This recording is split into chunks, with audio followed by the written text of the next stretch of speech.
है भले छोटी, पर जब तुम भगवान के हाथ जोड़ते हो ना तो यही सबसे आगे होती है। देख लो,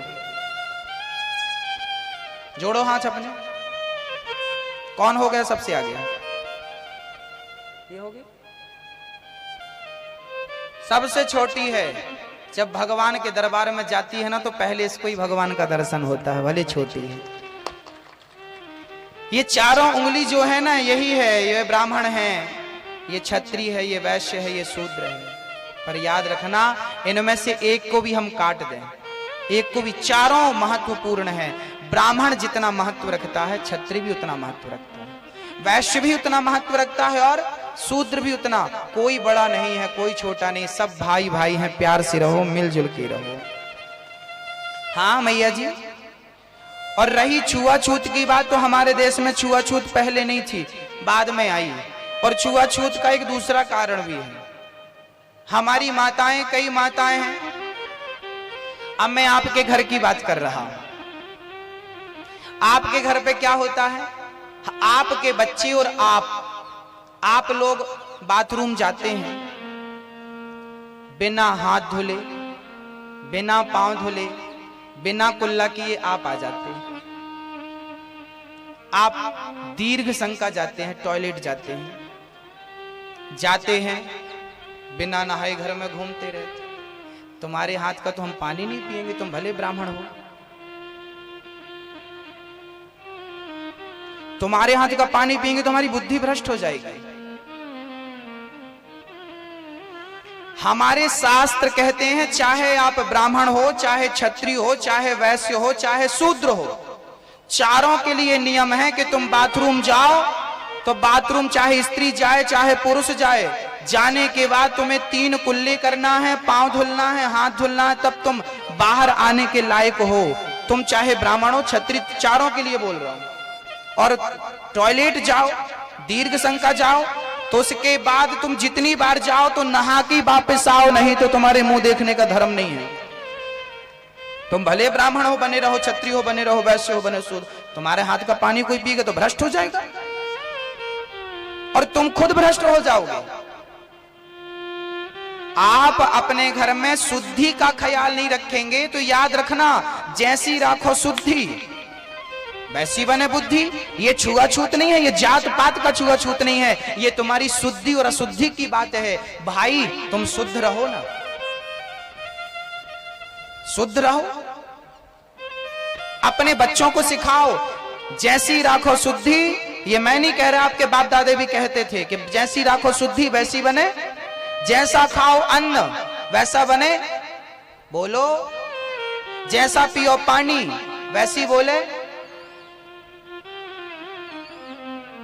इसलिए आप जाओ, हम कई लोगों की आदत होती है सवेरे जाके वो टॉयलेट करके, बाथरूम टॉयलेट करके आ जाते हैं और पूरे घर में मटकते रहते हैं। शर्म नहीं आती? बताओ। हम लोग रात की ठंडी हो, माघ हो, कोई भी महीना हो, हम लोग दिन में 2 बार 3 बार भी यदि कभी जाना पड़े तो जितनी बार जाते हैं नहा के वापस आते हैं। और बाथरूम जितनी बार जाएंगे तो कुल्ला करके, हम लोगों का तो जनेऊ होता है, हम लोगों को तो जनेऊ लगा के कान में 3 बार जनेऊ लगा के, और बैठ करके, खड़े होके नहीं, पिचकारी मारना रहता। आजकल अपने बच्चों को ये तो सिखाओ कि बेटा तुम्हें बाथरूम, आजकल के बच्चों को बाथरूम करना भी नहीं आता, और कि क्या कहें हम। ये बात सब कहने की नहीं है, पर कौन सिखाएगा आपको? थोड़ी तो शर्म होनी चाहिए।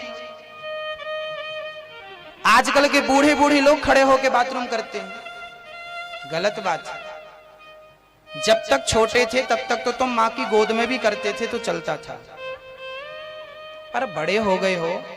हमारे भारत के लोग खड़े होके नहीं, बैठ करके ही बाथरूम करते हैं। खड़े होके तो बुद्धिहीन लोग ये सब करते हैं। जो मर्यादा, हमारे पुराने आपके दादा परदादा धोती पहना करते थे कांच लगा के, याद है कि नहीं? धोती पहनते थे। धोती क्यों पहनते थे? खड़े होके बाथरूम करने से क्या होता है कि बाथरूम करने के बाद वो गंदा पानी आपके पैंट में लग जाता है और फिर आपकी जो शुद्धि होती है वो नष्ट हो जाती है। और आप सोचिए कि आप मंदिर जा रहे हैं और आपको बाथरूम लग गई और आप खड़े होकर बाथरूम कर ली और उसके 2 बूंद जाकर के पैंट में लग गए और तो फिर मंदिर चले गए दर्शन करने के लिए, तो तुम्हारी शुद्धि तो वहीं नष्ट हो गई। तो शुद्धि नष्ट हुई तो बुद्धि तो पहले ही मंदिर जाने के पहले नष्ट हो गई, बचा क्या? शुद्धि से बुद्धि है। अपने आप को गलत लोगों से बचाना हो, गलत विचारों से बचाना हो तो पहले अपने आप को शुद्ध करना पड़ेगा। अपवित्रः पवित्रो वा सर्वावस्थांगतोऽपि वा, शास्त्र जो कहते हैं वो मैंने कह दिया। इसलिए बैठ करके हमारे शास्त्रों में तो पानी लेकर के बाथरूम करने का विधान है, हाथ में पानी लेकर के ही बाथरूम करना। हम लोग भी जहां पानी नहीं होता वहां बाथरूम नहीं करते, पानी लेकर जहां पानी होगा तो बाथरूम करने उतरेंगे, जहां पांव धुलने की व्यवस्था हो। हम लोग तो 12 महीने यात्रा करते हैं, पानी लेकर चलते हैं, बाथरूम जाना हो तो पानी लेकर जाते हैं, प्रक्षालन करते हैं, कुल्ला करते हैं, पांव धुलते हैं, हाथ धुलते हैं, फिर गाड़ी पे चढ़ते हैं, फिर चलते हैं। आज की स्थिति में भी हम अपना ख्याल रखते हैं शुद्धि बुद्धि का। शुद्धि भूल जाएंगे तो बुद्धि भ्रष्ट हो जाएगी हमारी। आहार हम बिगाड़ लेंगे, भक्ष भक्ष खाएंगे, आओ मांस ले आओ, ये ले आओ, बाली सब खाएंगे तो हमारी बुद्धि भ्रष्ट नहीं हो जाएगी? फिर हम ये सब चीजें आपको कैसे सुना पाएंगे, कैसे समझा पाएंगे, कैसे बता पाएंगे? हम भ्रष्ट रहेंगे तो आपको क्या मार्ग बताएंगे? अब हम खुद गांजा पिए और कहें कि भाई तुम गांजा नहीं पीना, हम खुद गलती करें और आपसे कहें तुम बीड़ी पिए हम और तुमसे कहें बीड़ी ना पीना, बताओ। अब बताइए कि आप लोग हमें शराब पीते देख लो, हम खुद शराब पिए आपसे, भाई यजमान जी जरा शराब लेके आना, और हम आपके साथ शराब पिए, तो फिर आपके साथ शराब पिएंगे तो क्या आप बैठ के कथा सुनोगे? पहले तो हमें बदलना पड़ेगा अपने आप को। जब हम बदलेंगे तब मैं आपको बदलने की ताकत रखूंगा, तब मैं आपको बदल पाऊंगा। अपने आप को बदलोगे तो अपना परिवार बदल पाओगे, अपने आप को बदलोगे तो अपना राष्ट्र बदल पाओगे। अपने आप को नहीं बदलोगे तो जाओ चूल्हे में।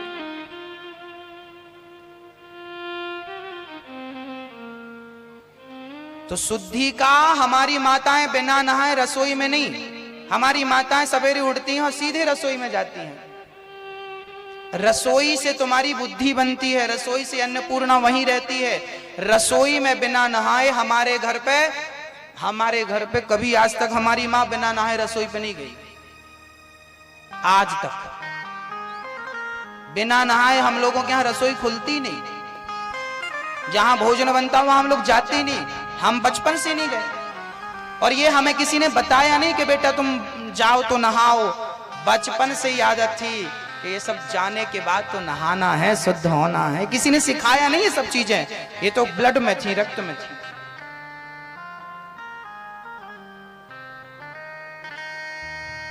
इसलिए सावधान, शुद्ध रहो।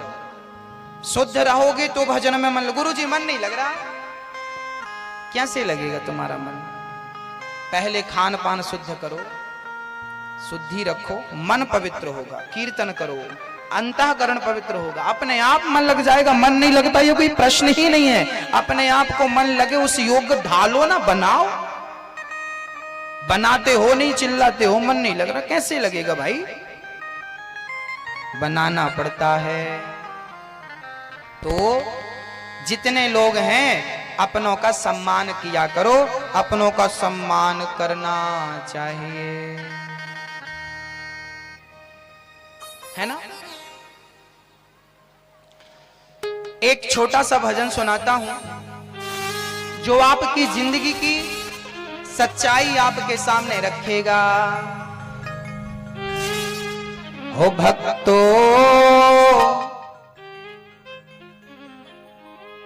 हो भक्तो, हो स्वर्गा से आयो है संदेश, बुलावो आग्यो राम को। अब पता नहीं किसका बुलावा आ जाए, आपका कि मेरा। मैं तो एकदम रेडी हूं साहब, आज आ जाए तो चलने को। आप रेडी हो के नहीं? तैयार रहो। ओ भक्तो स्वर्गा से आयो है संदेश, बुलावो आग्यो राम को। ओ भक्तो स्वर्गा से आयो है संदेश, बुलावो आग्यो राम को। ओ भक्तो स्वर्गा से आयो है संदेश, बुलावो आग्यो राम को। ओ भक्तो स्वर्गा से आयो है संदेश, बुलावो आग्यो राम को। ये गजब की बात है कि यहाँ बुलावा आ रहा है और यहाँ लोग नाच रहे हैं। ये बड़ा गजब है। एक तरफ बुलावा आ रहा है, एक मर रहा और एक को नाचने की पड़ी। बैठो, नहीं सब मजे लेंगे तुम्हारे। बैठ जाओ मैया जी, ये मरने वाला भजन है, तुम नाच रही हो, बस ये अच्छा है, खुशी खुशी जाएंगे। हाँ, ये भजन हमारी और आपकी जिंदगी की सच्चाई, रियलिटी पर है। पहला बुलावा किसका आया वो जरा ध्यान से सुनिएगा। पिताजी का बुलावा आ गया। एक पिताजी जाने लगे। पता नहीं वो पिताजी कौन थे, पर वो पिताजी आपके पिताजी थे। जाने लगे। जब आपके पिताजी जाने लगे ना, तो उन्होंने यमराज से कहा, यमराज जी बस 1 मिनट का टाइम दे दो हमें, 1 मिनट का। यमराज जी बोले क्या करोगे? बोले 1 मिनट का टाइम दो, हम अपने बच्चों से कुछ कहेंगे। तो आपके पिता ने यमराज को रोका और आपसे एक बात कही। वो बात मैं, ये दास, आपके पिताजी की तरफ से आपसे कह रहा हूं। ये समझना कि आपके पिताजी कह रहे हैं। क्या कह रहे हैं? आप सबके पिताजी, ये आप सबके पिताजी कह रहे हैं। जिनके पिताजी नहीं है तो समझना कि वो कह के गए हैं, और जिनके हैं तो समझना कि वो जाएंगे तो यही कह के जाएंगे। क्या कह के जा रहे हैं पिताजी आपके? 1 मिनट की मोहलत दे दो, करूं बेटा से बात। 1 मिनट की मोहलत दे दो, कर बेटा से बात। 1 मिनट की मोहलत दे दो, करूं बेटा से बात। 1 मिनट की मोहलत दे दो, कर बेटा से बात। पिताजी कह रहे हैं, भाई भाई प्रेम से रहना। कितने भाई हो आप लोग? 4। पिताजी कह रहे हैं, आपके पिताजी के, भाई भाई प्रेम से रहना।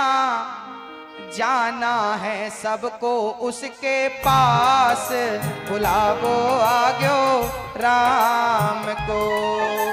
भाई भाई प्रेम से रहना, जाना है सबको उसके पास, बुलावो आग्यो राम को।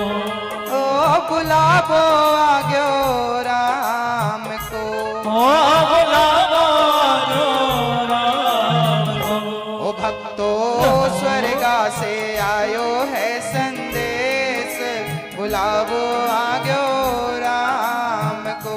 ओ भक्तो स्वर्गा से आयो है संदेश, बुलावो आग्यो राम को। अब देखो मेरी माँ, भाइयों, घर बट जाने चाहिए ठीक है, चूल्हे अलग हो जाएं ठीक है, पर भाई भाई का दिल अलग नहीं होना चाहिए, मन अलग नहीं होना चाहिए। जुड़े रहो दिल से, साथ में रहना, कभी टूटना मत। क्योंकि जब भाई भाई आपस में झगड़ा करते हैं ना, तो सबसे ज्यादा दिल आपके पिता का दुखता है कि देखो मेरे कैसे संस्कार थे बच्चों के, ये आपस में लड़ रहे हैं। और जब तुम प्यार से रहते हो ना, तो माँ बाप बड़े खुश रहते हैं। आप लोग वैष्णव देवी की यात्रा करने जाते हैं, मैहर जाते हैं, शारदा माँ की यात्रा दर्शन करने।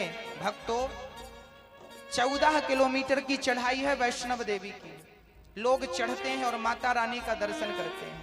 वो 14 किलोमीटर की चढ़ाई चढ़ना आसान है, मैहर वाली माता की 1000 सीढ़ी चढ़ना आसान है, पर रूठे भाई के घर जाकर के, अपने भाई के घर जाकर के उसके घर की 4 सीढ़ियां चढ़ करके कान पकड़ के सॉरी कह देना और रूठे भाई को गले से लगा लेना बड़ा कठिन है। हम ये नहीं कर पाते और बाकी सब कर लेते हैं। पिताजी चले गए, अब माँ जाने लगी, तो माँ क्या कहती है, 1 मिनट की मोहलत दे दो करूं बहू से बात। 1 मिनट की मोहलत दे दो करूं बहू से बात। ओ 1 मिनट की मोहलत दे दो करूं बहू से बात। 1 मिनट की मोहलत दे दो करूं बहू से बात। अब यहाँ जितनी बहुएं बैठी हैं आपकी सास कह रही है, क्या कह रही है, ध्यान से सुनना मेरी माँ। सास कह रही है, आपकी माँ कह रही है, यमराज जी 1 मिनट रुक जाओ, हम अपनी बहू, उनकी बहुएं थी तो माँ मरने के पहले बहू से क्या कहती, 1 मिनट की मोहलत दे दो करूं बहू से बात। मैं तुम्हारो धर्म निभा दी, मैं तुम्हारो धर्म निभा दी, बांध के रखियो ये परिवार, बुलावो आग्यो राम को। हो मैं तुम्हारो धर्म निभा दी, बांध के रखियो ये परिवार, बुलावो आग्यो राम को। ओ बुलावो आग्यो राम को, हो बुलावो आग्यो राम को। ओ भक्तो स्वर्गा से आयो है संदेश, बुलावो आग्यो राम को। हो भक्तों स्वर्गा से आयो है संदेश, बुलावो आग्यो राम। सास कह रही है, बहू मैं जा रही हूं पर इस घर को टूटने मत देना, और घर को तोड़ती बहुएं ही हैं। धागे को तोड़ना हो तो कैंची चाहिए, कपड़े को तोड़ना हो तो कैंची चाहिए, पर घर को तोड़ना हो तो बहू चाहिए। सारी बहुएं तो ऐसी नहीं कह सकता मैं, पर 99% बहुओं के कारण अर्थात स्त्रियों के कारण ही घर टूटते। आपको बुरा लगे तो लगे, पर टूटते हैं। इसलिए आप चाहो तो घर को, आप चाहो तो कैंची बन जाओ, आप चाहो तो सुई बन जाओ। कैंची बड़ी होती है, एक दर्जी कैंची से कपड़े को काट कर पांव के नीचे दबा रहे थे और सुई से बटन लगा करके सिर की पगड़ी पर सजा रहे थे। किसी ने कहा, दर्जी जी कैंची को पांव के नीचे, सुई को ऊपर टोपी पे क्यों? तब दर्जी ने कहा, कैंची जो है वो तोड़ती है इसलिए पांव के नीचे कुचली जाती है, सुई जोड़ती है इसलिए उसके सिर के ऊपर पगड़ी पर हम सजा रहे हैं। तो तोड़ने वाले से जोड़ने वाला महान होता है। 1% वो बहुएं हैं जो घर को जोड़ती हैं, उन 1% बहुओं में आपका नाम होना चाहिए। मैं ये चाहता हूं, घर को टूटने मत दीजिए, घर की अखंडता को बनाए रखिए, घर के प्यार को, सिद्धांत को बनाए रखिए। आप जब टूटते हैं, झगड़ा करते हैं, आपकी सास बहुत दर्द होता, उससे रोती है। मत रुलाइए अपने पूर्वजों को। देखिए पता नहीं किसका समय आ जाए, कब आ जाए, जब तक हो ना प्यार से रहा करो। मैं तो बस आपसे यही चाहता हूं। एक माँ थी, उसने बेटी का विवाह तय कर दिया। 15 दिन में ही उसकी बिटिया का विवाह था, पर घर पे बारात आए उसके पहले यमराज आ गए।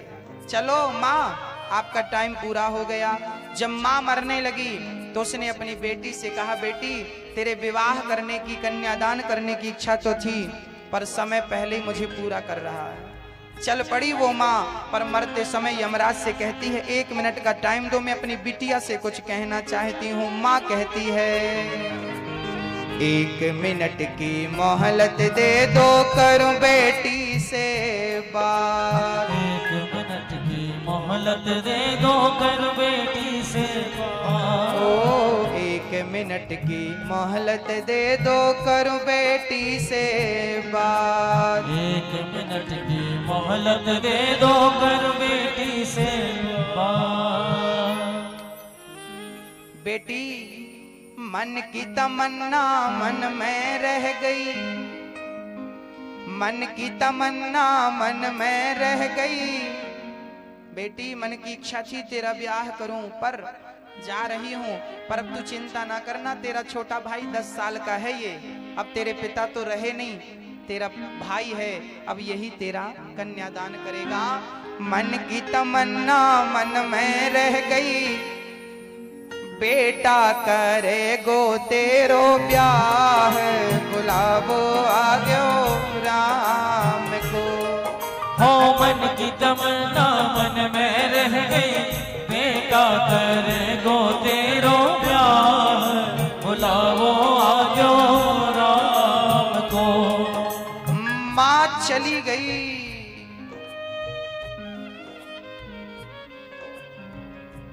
मरने के बाद हम लोग तारीफ करते हैं, वो भले आदमी थे, बहुत अच्छे थे। सही है? जब कोई मर जाता है तो हम उसकी अच्छाई देखते हैं, बहुत अच्छा था। और जब तक जिंदा था ना तो सिर्फ बुराई देखते हैं, बहुत बुरा है।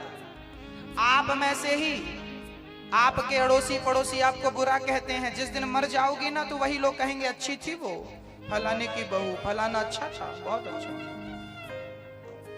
जो अभी तुम्हें पानी पी पी की गालियां दे रहे हैं ना, फिर वो भी तुम्हारे जनाजे में आएंगे। फॉर्मेलिटी जो निभानी है। चली गई मां। एक दिन क्या हुआ, एक पत्नी थी, उसका पति था, दोनों में बहुत प्यार था, दोनों ने मन की शादी करी थी।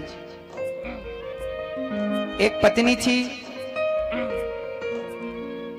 शादी के अभी केवल 9 महीने हुए थे, पहला करवा चौथ था उसका।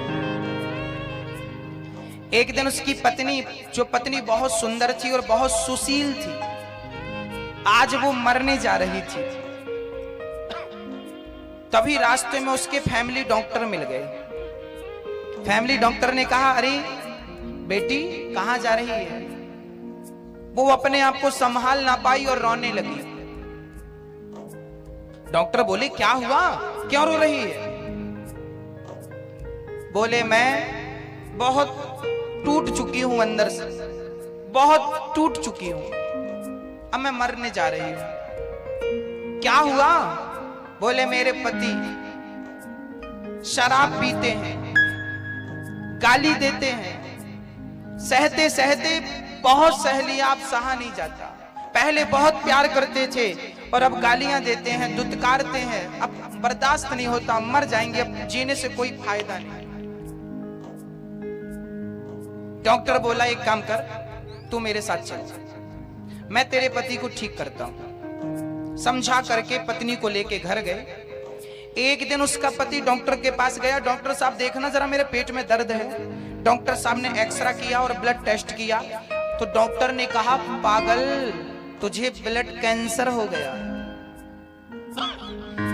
तुझे ब्लड कैंसर हो गया और तू 7 दिन के अंदर मर जाएगा। अब उसके पति को पता चला कि मैं 7 दिन में मरने वाला हूं। अब उसने मन में सोचा कि मैं अपनी पत्नी को बताऊंगा तो रोएगी, माँ को बताऊंगा तो रोएगी, परिवार को बताऊंगा तो टेंशन होगी। उसने किसी को नहीं बताया। रोज पी करके जाता था घर, आज मिठाई का डिब्बा लेके गया, पत्नी के लिए, बच्चों के लिए, माँ के लिए, माँ के पांव दबा रहा, बच्चों से प्यार कर रहा और पत्नी से मीठी मीठी बातें करने लगा। पत्नी को लगा इन्हें क्या हो गया, कल तक तो पी के आए थे, आज तो प्यार कर रहे हैं। एक दिन गुजर गया, 2 दिन गुजर गए, अब केवल एक ही दिन बचा। इन 7 दिनों में उसने पी नहीं, क्योंकि उसे पता था कि उसे प्यार 7 दिन बचे हैं, प्यार कर लो मर जाओगे। अब उसने पत्नी बच्चों से बहुत प्यार किया। आज 7वां दिन था। आज उसने सोचा मैं मर रहा, अब मरा, अब मरा, अब मरा।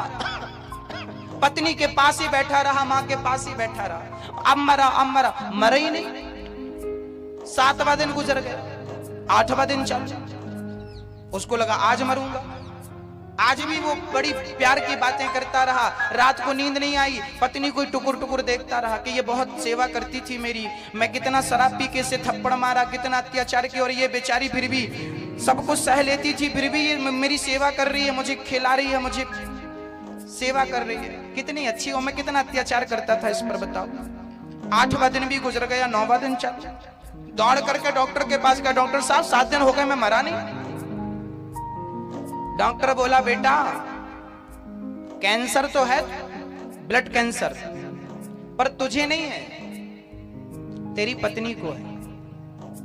वो जो तेरी घर में है ना पत्नी, उसे ब्लड कैंसर हो गया, और वो दौड़ करके जा, कहीं चली ना जाए। डॉक्टर साहब आपने झूठ क्यों बोला? उसे कैंसर था, आपने बचाया क्यों नहीं, इलाज क्यों नहीं किया? डॉक्टर बोले कि तेरी पत्नी मरने जा रही थी एक दिन, और उसकी तबीयत ठीक नहीं थी, तो मैंने उसका इलाज किया। तो जब मैंने उसका इलाज किया तो पता चला कि तेरी पत्नी को ब्लड कैंसर है और वो मरने वाली है, पर तू तो समझने वाला नहीं था, इसलिए मैंने कहा कि तुझे ब्लड कैंसर है, ताकि तू अपना ये 7 दिन अपनी पत्नी को दे सके, प्यार कर सके, क्योंकि तेरी पत्नी को अभी तेरी बहुत जरूरत है। इलाज से ज्यादा कोई दुनिया का इलाज अब उसे बचा नहीं सकता, लेकिन तेरा प्यार उसे शक्ति दे सकता था। इसलिए मैंने कहा कि तुझे, दौड़ करके वो घर गया। आज करवा चौथ का दिन था। आज खुशी खुशी उसने पूजा की, थाली इकट्ठी करी, और चांद के निकलने का टाइम था, लेकिन चांद निकले उसके पहले करवा चौथ के दिन उसकी समय पूरा हो गया। यमराज आ गए और वो स्त्री जाने लगी, और जब वो चली तो यमराज को रोकती है। वो क्या कहती है? 1 मिनट की मोहलत दे दो, करूं पति से बात। 1 मिनट की मोहलत दे दो, करूं पति से बात। ओ 1 मिनट की मोहलत दे दो, करूं पति से बात। 1 मिनट की मोहलत दे दो, करूं पति से बात। 1 मिनट की मोहलत दे दो, करूं पति से बात। पति को बुलाया, कहा कि पूरी जिंदगी में ये जो 7 दिन आपने हमसे प्रेम किया, ये मैं कभी भूलूंगी नहीं, और चाहूंगी कि अगले जन्म में आप ही मेरे पति बनकर आए। और 7 दिन का प्यार इस जन्म में मिला है, अगले जन्म में जीवन भर का ये प्यार चाहती हूँ आपसे। ये कहकर के पत्नी जाने लगी, और जाते जाते कहा 1 मिनट की मोहलत दे दो, करूं पति से बात। रोली मोली चुनड़ी मेहंदी, रोली मोली चुनड़ी मेहंदी, मोतियन से भर दो मेरी मांग, बुलावो आग्यो राम को। हो रोली मोली चुनरी मेहंदी, मोतियन से भर दो मारी मांग, बुलाओ आजो राम को।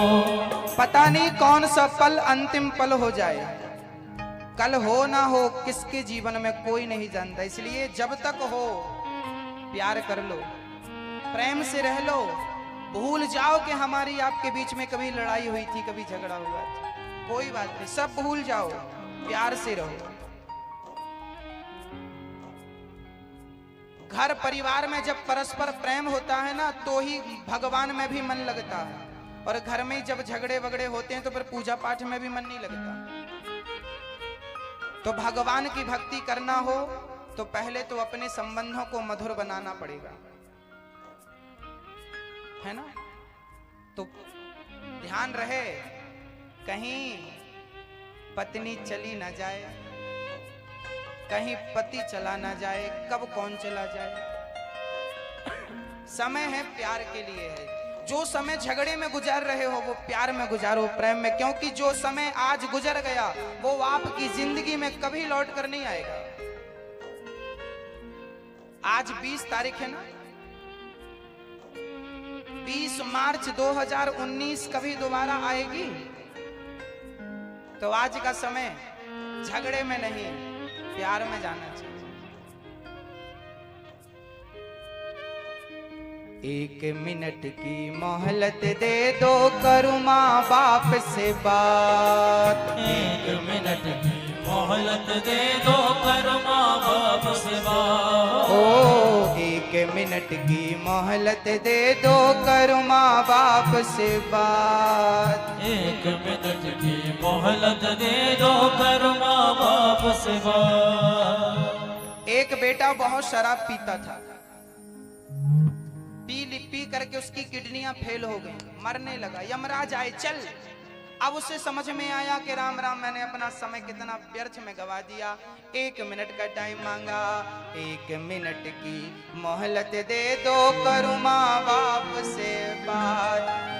क्या हुआ? यमराज ने कहा, मात पिता तो मूरत प्रभु की। उस बच्चे ने कहा, मात पिता तो मूरत प्रभु की, फिर भी मैं छोड़ा इनका साथ। बुलावो आग्यो राम को। हो मात पिता तो मूरत प्रभु की, फिर भी मैं छोड़ा इनका साथ।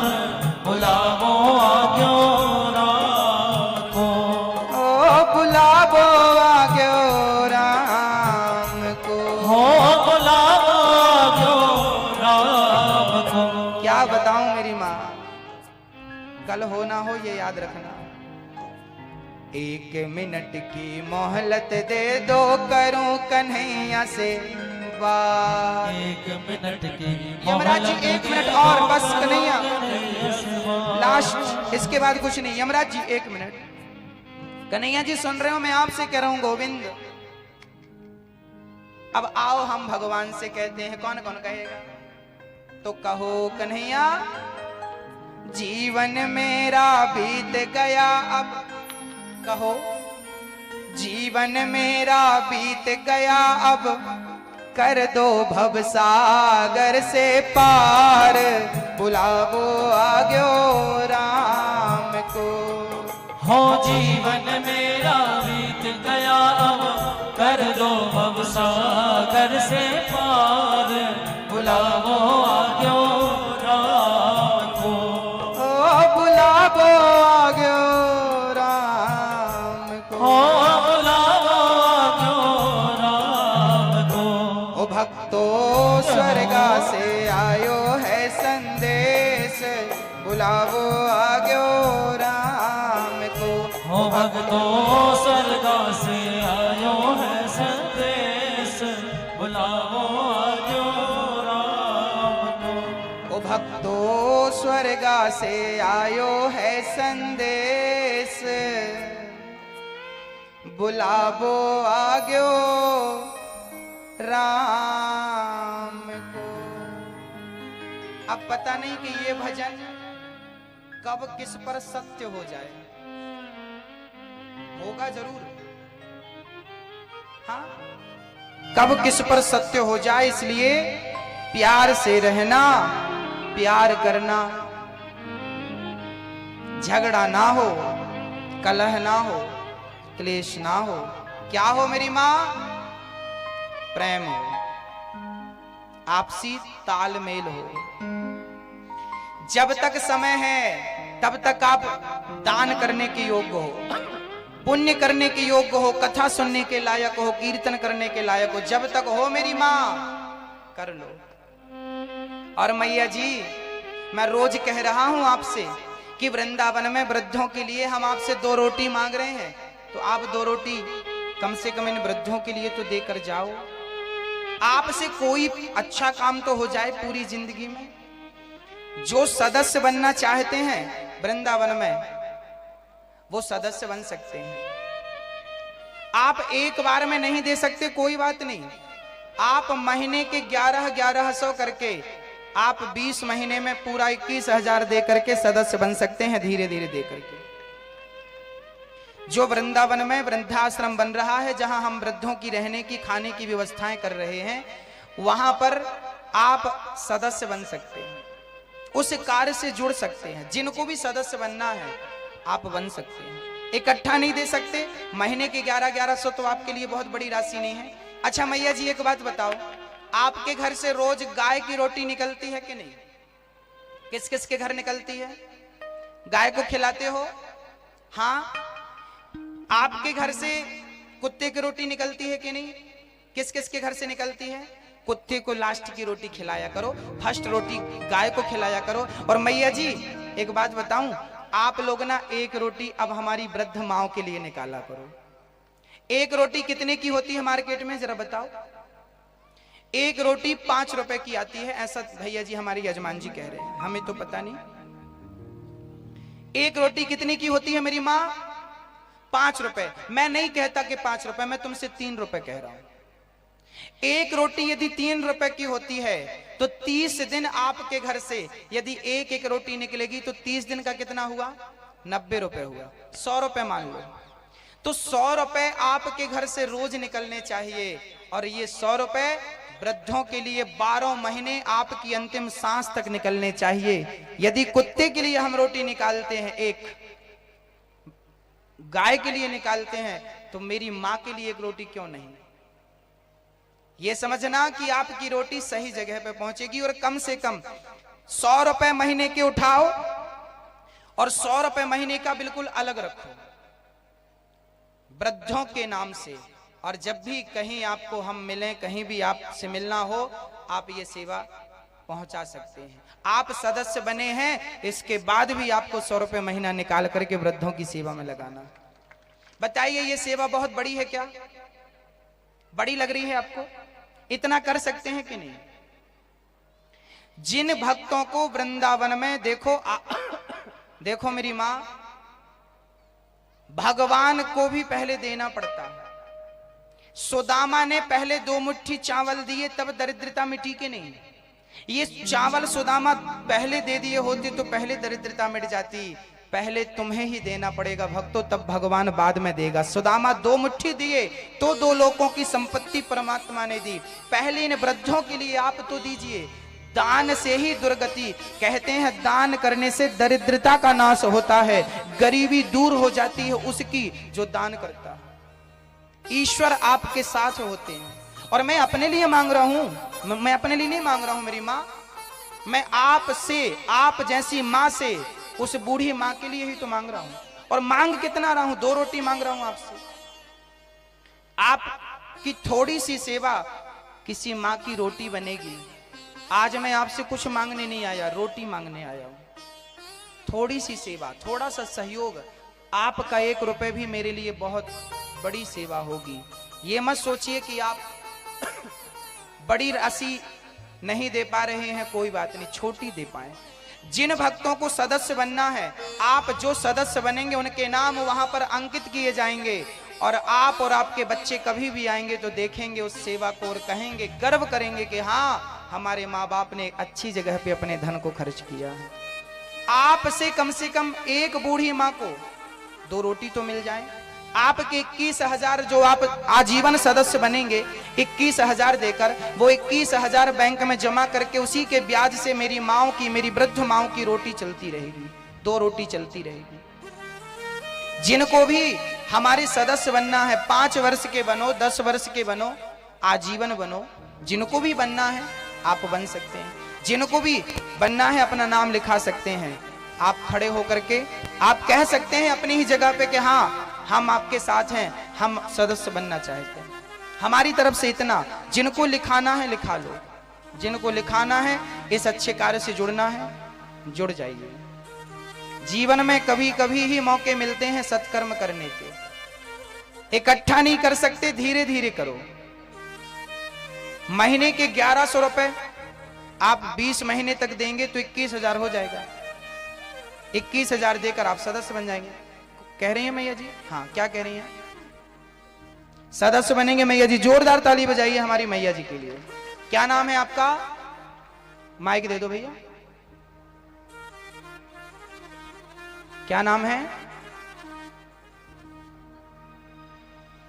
जिनको भी आना है इस कार्य से जुड़ना, ये आपकी सेवा है, ये आपका काम है, मेरा काम नहीं है। क्या नाम है आपका? बोलो उसमें। राजकुमारी कौशल। जोरदार ताली बजाइए राजकुमारी मैया जी के लिए, कौशल जी के लिए। आपकी ओर से कितना? 21,000 रुपए। जोरदार ताली बजाइए। आजीवन सदस्य बन रहे हैं आप। जिनको भी अपना नाम लिखाना है, आगे आना है, आप आ सकते हैं। आप अपनी जगह पे खड़े होकर के आगे आ सकते हैं। इस अच्छे कार्य से आप जुड़ सकते हैं। हृदय में यदि पीड़ा है, दर्द है, तो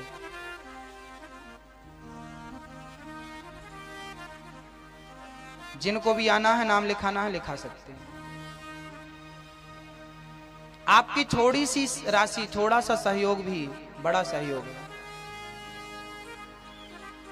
जिनको जुड़ना है जुड़ सकते हैं।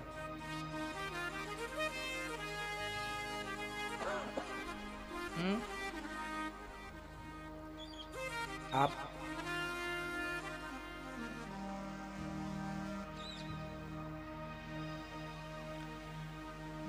बोलिए भक्त वत्सल भगवान की जय हो। मोर मुकुट बंसी वाले की जय हो। हर 16 में कथा है।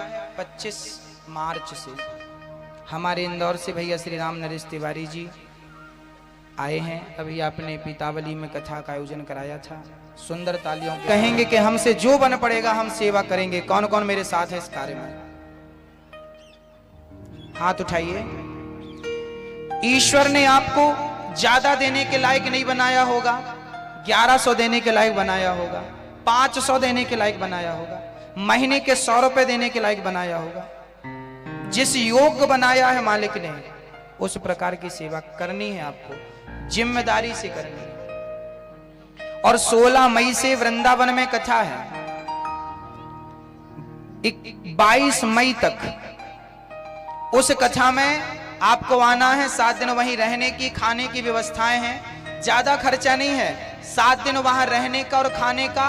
कमरे में रहना है तो 3000 है, एसी रूम में रहना है तो 4000 है, हॉल में रहना है तो 2500 रुपए है। बहुत ज्यादा सेवा नहीं है।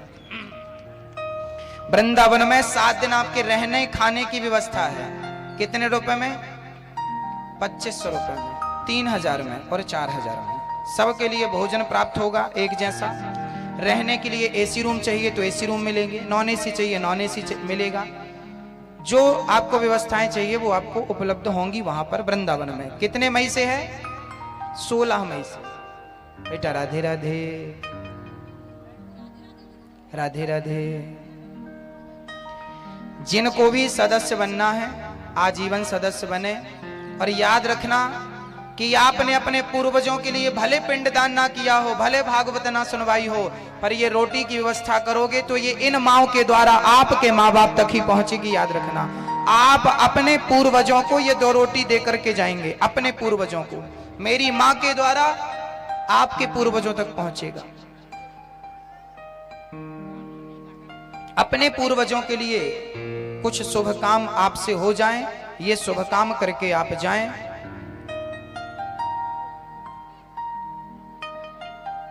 एक जंगल में आग लगी, सारे पशु पक्षी भाग गए, पर एक चिड़िया थी। वो चिड़िया चोंच में पानी भर भर के जंगल की आग में डाल रही थी। एक कौआ बोला, क्यों री चिड़िया, क्या तू इस आग को बुझा पाएगी? चिड़िया बोली, कौआ भाई साहब मेरी इतनी ताकत कहां कि मैं इस आग को बुझा पाऊं, तो पानी क्यों डालती है? चिड़िया बोली कि पानी इसलिए डाल रही हूं, भले ये आग ना बुझे, पर इसलिए डाल रही हूं कि जब भी इतिहास उठाकर देखा जाएगा तो मेरा नाम आग लगाने वालों में नहीं, आग बुझाने वालों में लिखा जाएगा। जब भी हमारी वृंदावन में बूढ़ी माताएं रहेंगी और जब भी आज के 25-50 साल बाद कोई देखेगा तो आपको जरूर याद करेगा कि पीतमपुर में भागवत हुई थी, तो पीतमपुर के भक्तों ने भी अपनी ताकत की, अपनी सामर्थ्यता को, उसकी सामर्थ्यता चोंच में पानी भर रही थी, वो अपनी सामर्थ्यता के अनुसार पानी डाल रही थी। आप अपनी सामर्थ्यता के अनुसार इस कार्य में सेवा कर सकते हैं। सेवा करने वाला अमर होता है। हम चले जाएंगे पर हमारा दिया हुआ दान अमर हो जाएगा कि नहीं? कहिए, अमर हो जाएगा कि नहीं? आपका दिया थोड़ा सा दान, एक ईंट ही सही, पर आपके घर से एक ईंट निकलनी चाहिए, एक ईंट की सेवा निकलनी चाहिए इस कार्य में।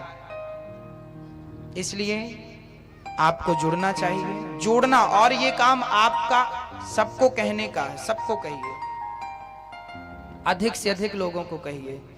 और जिनको वृंदावन चलना है तो ज्यादा राशि नहीं है, हमारी वो गरीब मां, क्योंकि वृंदावन में अभी तो हमें सब चीजें किराए से लेनी पड़ती है ना। जब आश्रम हो जाएगा तो फिर आपसे ये भी नहीं लिया जाएगा, सीधे कहा जाएगा वृंदावन में कथा है, आओ, कोई चार्ज नहीं, वहीं रहो, वहीं खाओ पियो, जब तक मन करे रहो, खाओ पियो, प्रेम से बिहारी जी का दर्शन करो। आप लोगों को वृंदावन में एक सहारा मिले, आश्रय मिले, ठिकाना मिले, इसलिए भी आपको जुड़ना है। जिनको गुरु मंत्र लेना है, कल ठीक 8 बजे सुबह इसी पांडाल में आपको आना है। कल कितने बजे? क्या लाना है सामान? जिनको भी गुरु मंत्र लेना है तो आरती के बाद ये पंडित जी हैं, इनसे सामग्री पूछ लीजिएगा क्या क्या लाना है। बहुत ज्यादा नहीं लाना, पैसे का खर्चा नहीं होगा, लाना है तो थोड़ी मोटी चीजें पंडित जी बता देंगे। कल कितने बजे गुरु मंत्र दिया जाएगा? 8 बजे, जिनको लेना है। और कथा कल कितने बजे होगी? 10 बजे। कितने बजे होगी? हाँ, 10 बजे। कितने बजे? 10 बजे। 10 बजे ठीक है। कल यहां फूलों की होली होगी। आज तक अपनी जिंदगी में ऐसी होली नहीं देखी होगी जैसी कल आप देखने वाले हैं अपनी पूरी जिंदगी में।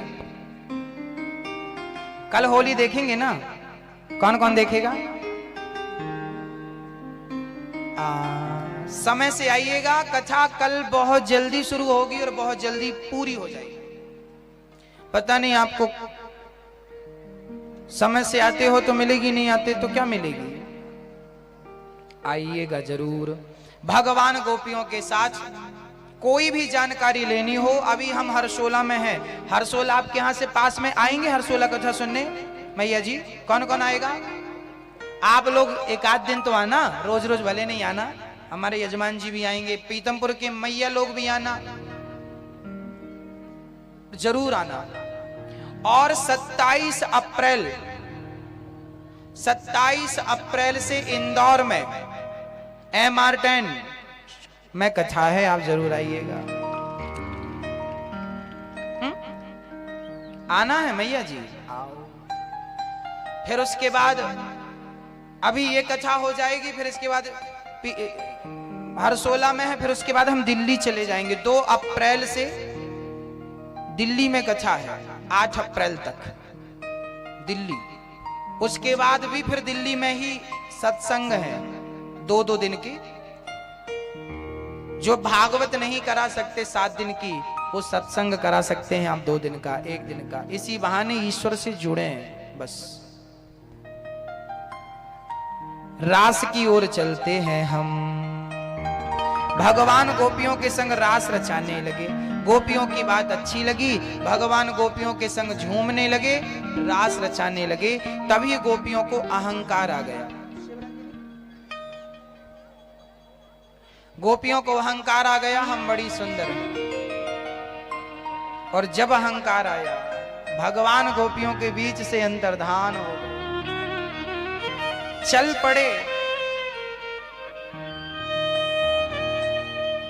चल पड़े। सारी गोपियां तड़पने लगी, श्री कृष्ण कहां हो, कृष्ण कहां हो, कृष्ण कहां।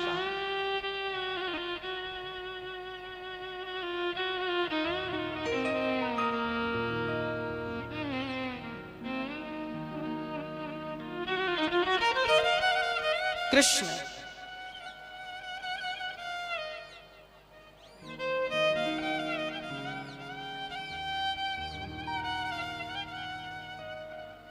सारी गोपियां व्याकुल हो गईं, लताओं पताओं से पूछने लगी, गोविंद कहाँ हो, प्राण निकल जाएंगे। जब कृष्ण को पाने की तड़प गोपियों के हृदय में जागी, उत्कंठा जागी। जब तक भक्त तड़पता नहीं है मेरी माँ, तब तक भगवान की प्राप्ति होती नहीं। तड़पना पहले पड़ता। अच्छा, भगवान को पाना चाहते हो? कौन कौन चाहता है भगवान को पाना? चाहते हो तो ये बताओ, तड़प है कि नहीं अंदर उसे पाने की? शराबी को शराब ना मिले तो तड़प जाता है। अरे जितनी तड़प शराबी को शराब की लगती है, उतनी तड़प भक्त को भगवान की लग जाए तो उसी दिन मिल जाएगा। ये तड़प नहीं बन पाती ना जिंदगी में, ये उत्कंठा नहीं जाग पाती, ये कमी हमारी है। जगाओ अपनी उत्कंठा। गोपियों के प्राण निकलने वाले, जब प्राण निकल जाए, रो रही हैं गोपियां। सच कहता हूं मेरी मां, भगवान को ना गीता में लिखा है 4 चीजें बहुत पसंद हैं। बता दूं कौन कौन सी? बता दूं मेरी मां? मैया जी, ओ मैया, ओ हो बूढ़ी माँ, कितना पंचायत आता है तुमसे। हाँ? सुन लो अब, लो, पहले पंचायत करेंगे फिर खूब हंसेंगे। अब सुन लो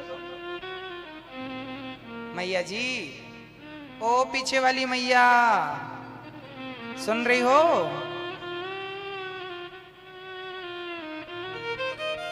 गर्दन दुखने लगेगी, सीधा तो कर लो।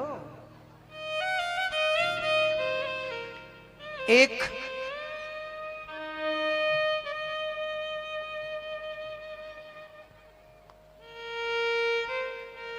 गीता का श्लोक है, भगवान को क्या पसंद है वो मैं आपको कह दूं। आज की कथा का ये सार तत्व सुना रहा हूं। पत्रम पुष्पम फलम तोयम यो में भक्त्या प्रयच्छते। पत्रम, भगवान को क्या चाहिए? पत्ता। भगवान कहते हैं कि मेरा भगत कोई पत्ता दे दे तो मैं उसे प्राप्त हो जाता हूं। क्या चाहिए? पत्ता। कौन सा पत्ता? कौन सा पत्ता? मैया, ओ मैया, कौन सा पत्ता? कौन सा पत्ता? तुलसी का पत्ता, बिल्व पत्र, समी पत्र ना। आपका उत्तर गलत, 0 नंबर आए।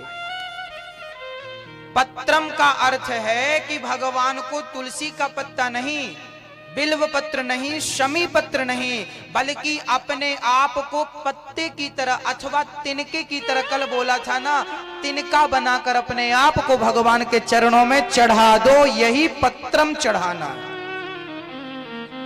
अपने आप को चढ़ाओ। वस्तुएं कब तक चढ़ाओगे? अपने आप को कब चढ़ाओगे? तो पत्रम, पुष्पम। भगवान कहते हैं कि कोई भगत मुझे फूल दे दे तो मैं मिल जाता हूं। पुष्पम, ये पुष्प। पुष्प किसे कहते? इसी को कहते हैं। देखो ना, ये मुरझा गया, इसकी हालत देखो, खस्ता हो गई, बिगड़ गई कि नहीं? सुबह खिला था, अभी मुरझा गया। ये पुष्प नहीं चढ़ाने भगवान को। कौन सा पुष्प? बोले मन को ही पुष्प कहते हैं। इसका एक नाम होता है, पर्याय होता है सुमन। इसको कहते हैं सुमन, अर्थात सु मतलब सुंदर, मन मतलब मन। मन को ही सुंदर बना के भगवान के चरणों में चढ़ा देना, पुष्प चढ़ा देना। यही मन का पुष्प भगवान के चरणों में चढ़े, यही पुष्पम है। पत्रम, पुष्पम, फलम। भगवान को तीसरा क्या पसंद है? क्या पसंद है मेरी मां? फलम। फलम अर्थात फल। कौन सा फल? कौन सा फल? अपने कर्मों का फल। जो भी कर्म करो, सब आज भागवत जी सुनी, भागवत जी सुनकर कहो प्रभु भागवत जी सुनने का सारा फल मैं आपके श्री चरणों में चढ़ाना चाहता हूं। तुदीयम वस्तु गोविंद तुभ्यमेव समर्पित, सारा फल भगवान के चरणों में चढ़ा देना। फलम नारियल नहीं, अपने कर्मों का फल चढ़ाना है, अर्थात अपने अहंकार को चढ़ाना है, अर्थात अपने क्रोध को, अपने कपट को, अपनी बुराइयों को चढ़ाना है। और चौथा है पत्रम पुष्पम फलम तोयम। तोयम मतलब होता है जल। हमारी माताएं क्या चढ़ाती हैं भगवान को, हमारे भाई क्या चढ़ाते हैं, जल। ओम नमः शिवाय, जल चढ़ाया। मेरी मां भगवान को जल नहीं, तोयम कौन सा जल, बोले अपनी आंखों के जल से भगवान का अभिषेक करना चाहिए। भगवान के चरणों में अपने नेत्रों के जल चढ़ाओ। अरे लोटा भर जल चढ़ाना कौन सी बड़ी बात है, प्रेम के दो आंसू निकाल कर चढ़ाओ तो जाने कि तुम्हारी सच्ची भक्ति है, तुम्हारा सच्चा प्रेम है। ये निकलता नहीं लोटा भरा। सुदामा गए थे तो भगवान ने आंखों के जल से उनके चरण धोए थे कि नहीं। यदि भगवान भक्त के चरण आंसुओं से धुल सकता है तो क्या भक्त भगवान को आंसुओं से नहला नहीं सकता। कभी आंसुओं से नहला कर देखना मेरी मां, जिस दिन नहला दोगी उस दिन मिल जाएंगे प्रेम के आंसू। कन्हैया मैं तुम्हें हे गोविंद मैं तुम्हें भूलू नहीं। बोलो हे प्रभु मैं आपको भूलू नहीं, हे प्रभु मैं आपको भगवान की याद में, गोविंद की याद में। कन्हैया बुढ़ापा आ गया, प्राण निकलने वाले हैं, तू नहीं मिला, कब मिलेगा। कभी भगवान को याद करके भी रोया करो मेरी माँ। परिवार को, पुत्र को, पैसे को याद करके तो रोते रोते जिंदगी गुजर गई, कभी गोविंद को भी याद करके रो लिया करो।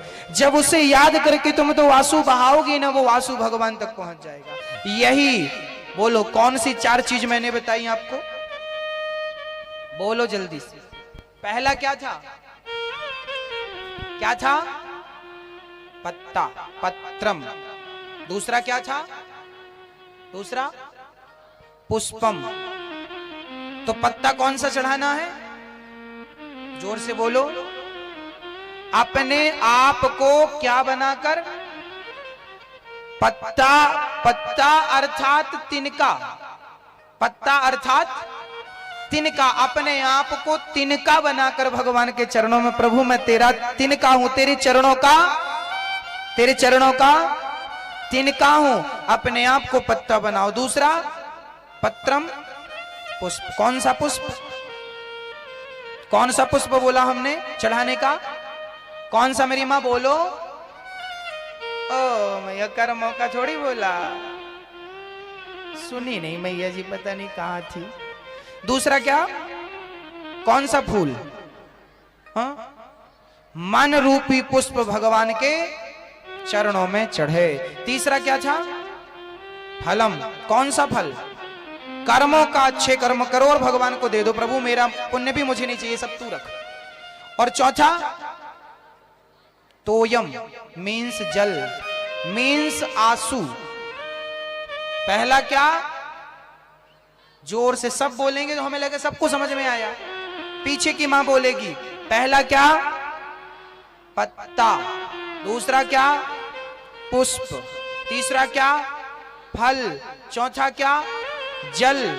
अब पत्ता का अर्थ है अपने आप को तिनका बनाना, पुष्पम का अर्थ है अपने मन को पुष्प बनाकर चढ़ाना, तीसरा फल का अर्थ है अपने कर्मों का फल चढ़ाना, और तोयम का अर्थ है जल की जगह अपने नेत्रों के आंसू से भगवान को स्नान कराओ। रोया करो सवेरे बैठ के, आंखों से जल बहाया करो। कन्हैया कब मिलोगे, क्या तुम्हें देखे बिना मर जाऊंगी, क्या तुम्हें देखे बिना मर जाऊंगा कन्हैया, क्या तुम्हें पाए बिना ये नेत्र बंद हो जाएंगे। गोविंद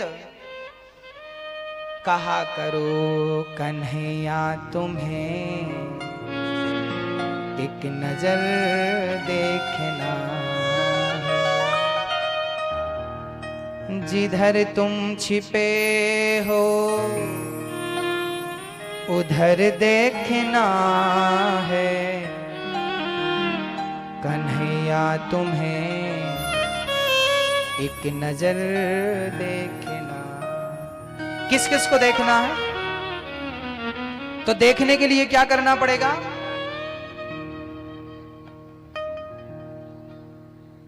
रोना पड़ेगा।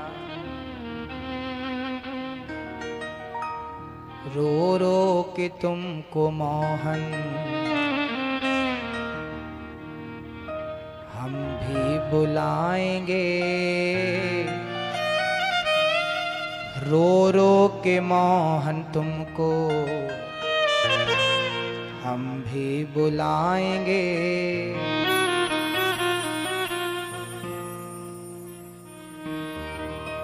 हमें यकीन है कि मेरे गोविंद जरूर आएंगे। बस रो रो के मोहन तुमको हम भी बुलाएंगे। रोइए, जिस दिन रो लोगे ना मेरी माँ, पूजा सफल। ये फूल नहीं चढ़ाने हैं, मन को चढ़ाना। समझ में किस किस को आ गया? इतना समझ में आ गया, चरित्र में उतर जाए तो मेरा पीतम पुराना सफल हो जाएगा। कौन कौन करेगा वैसा?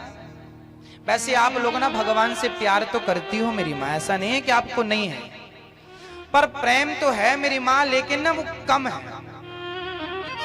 मैं क्या चाहता हूं कि आपका प्रेम भगवान के चरणों में दिनों दिन क्या है कि लोहा भी पिघल जाता है, लोहा भी पानी बन जाता है। कब?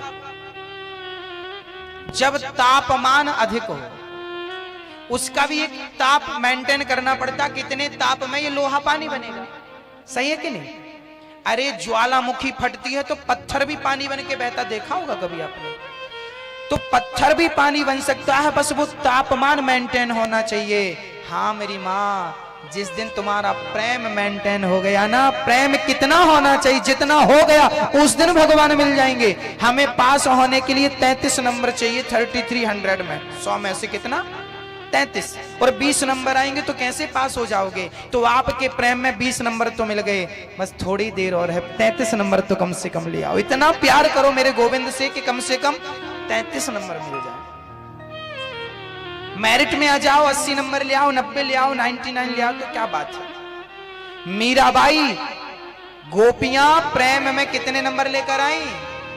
गोपियां प्रेम में 100 के 100 नंबर ले आई, इसलिए भगवान उनके गुलाम बन गए। गोपियां कह रही नाचो तो नाचने लगे, गोपियां कह रही यहां आओ, जगत को चलाने वाला आज गोपियों के पीछे वो प्रेम में ही बिकता है। दुनिया की कोई दौलत उसे खरीद नहीं सकती, लेकिन प्रेम की संपत्ति वो हो आपके पास तो वो तुम्हारा गुलाम बन जाएगा।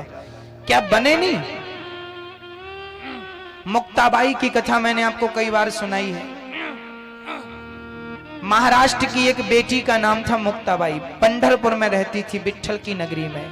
जैसे वृंदावन में बिहारी जी है ना, ऐसे वहां पर मुक्ताबाई विट्ठल की नगरी में रहती थी। वहां पर विट्ठल भगवान है, विट्ठल विट्ठल विट्ठला, पांडुरंग विट्ठला। मुक्ताबाई की शादी हो गई थी पंढरपुर से 25 किलोमीटर दूर गांव में। रोज वो जाती थी पंढरपुर, विट्ठल भगवान का कीर्तन किया करती थी। शादी हो गई, ससुराल चली गई। ससुराल अच्छी नहीं थी, सास मारा करती कि ये विट्ठल विट्ठल क्या जप रही है, चल काम कर। वो काम पूरा करती पर विट्ठल का भी भजन करती, सास उसे मारा करती।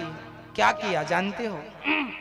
एक दिन वो घर के बाहर बर्तन धुल रही थी, तभी गांव में से कोई साधु संत निकले और विट्ठल विट्ठल का कीर्तन करते जाने लगे। इसके हृदय में विट्ठल का नाम सुनते ही इतना प्रेम जागा कि उसने बर्तन धुलना वहीं भूल गई। हाथ में कालिख लगी थी बर्तन धुलने की, धोया नहीं, साफ नहीं किया। संतों के साथ ताली बजाती, विट्ठल विट्ठल विट्ठल कहती चल पड़ी संतों के पीछे पीछे। क्या हुआ? गांव के लोगों ने शिकायत कर दी, अरे आपकी बहू तो वो संतों के साथ चली गई।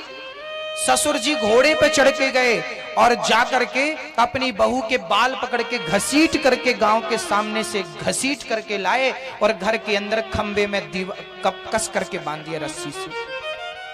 सास गई कुल का नाम डुबाती है, 1 2 3 इतने थप्पड़ मारे। ससुर गया कोड़े बरसाया, पति गया लात लात मारा पेट में, छाती में जो बन पड़ा उसे खूब मारा।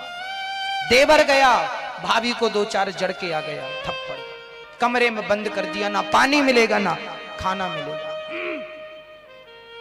उसको दर्द इस बात का नहीं था कि मेरे ससुर ने मारा, पति ने मारा, दर्द इस बात का था कि विठ्ठल तेरा दर्शन नहीं कर पाई, प्रभु तेरा दर्शन नहीं हो पाया। इस दर्द में वो रोने लगी और भूल गई अपने आप को, सारे दर्द को, बस विठ्ठल विठ्ठल विठ्ठल विठ्ठल कहती बेहोश हो जाती, फिर होश आता तो विठ्ठल विठ्ठल। उसका मन तो चला गया विठ्ठोबा पंढरपुर, और वो तो दर्शन कर रही थी। अब तो मेरे विठ्ठल को रहा ना गया, और भैया विठ्ठल भगवान स्वयं प्रकट हो गए और अपने हाथ से भगवान ने मुक्ताबाई को रस्सी खोल के खंबे से आजाद किया, गेट के बाहर किया और कहा कि जा, उसे आजादी मिली। वो आंख बंद थी, जिस तरफ जा रही थी बस वही रास्ता विठ्ठल की ओर जा रहा था, विठ्ठोबा की चल पड़ी। और यहाँ भगवान विठ्ठलनाथ स्वयं मुक्ताबाई के रूप में बन करके, वही साड़ी वही रूप वही रंग बन के, और उसी खंबे से बंध गए। भगवान खुद बंध गए और भक्त को बंधन से आजाद कर गए, बंध गए भगवान। सास आई 2 थप्पड़ जमाई, अब बहू नहीं थी, अब भगवान थे। लेकिन भगवान भक्त के लिए थप्पड़ खाने को तैयार है। 2 थप्पड़ सास ने जमाई, 2 कोड़े ससुर ने जमाया, पति ने आकर पेट में 2 लात जमाए, चला गया। भगवान चू नहीं किए, बंधे रहे। और मुक्ताबाई विठ्ठल विठ्ठल कहती हुई, कीर्तन करती हुई